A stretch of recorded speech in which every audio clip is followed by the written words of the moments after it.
Hello, আমি মৌসুমী ঘোষ। আজকের এই কবিতা পাঠের অনুষ্ঠানে কবিতা পাঠ করতে পেরে খুব ভালো লাগছে।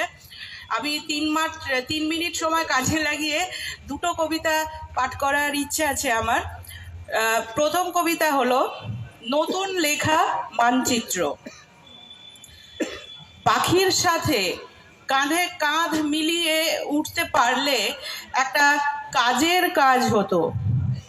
পাহাড়টাকেও ভরে ফেলা যেত হাতের মুঠোয়। কেমন জব্দ, একটা পা দিয়ে তাচ্ছিল্যে করতে পারতাম পদানত। আমার তুলি বেশ বাধ্য, কথা শোনে, স্বপ্ন নামিয়ে আনে ছোট্ট পরিসরে। জেগে জেগে এঁকে ফেলি, লাদের সাথে গাঢ় রঙের মিশেল দিয়ে ফুটিয়ে তুলি জীবন ভুলে চলা তুলির টান। একদিন সোজা হয়ে যায়, এগোতে চায় না কিছুতেই। আমার এ স্বপ্ন বুনন পরকিয়া জড়িয়ে গিয়ে জট পাকায় কোনো বৃদ্ধ বটবৃক্ষে।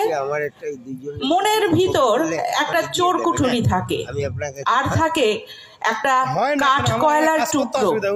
হিজিবিজি আঁকে মেঝেময়। অন্ধকার নদীর ধারে বসে, নদীটা মাঠ হলে ছুটতে যেতে পারতাম আধার আলিঙ্গন। বারবার ভেসে উঠছে ঝলসানো বারবিকিউটা। চাঁচা ছোলা আর্তনাদের নলি ফাঁক করে বেরিয়ে যাচ্ছে সাইরেন। দুদ্দার দৌড়, টালবাহানা। ধন্যবাদ।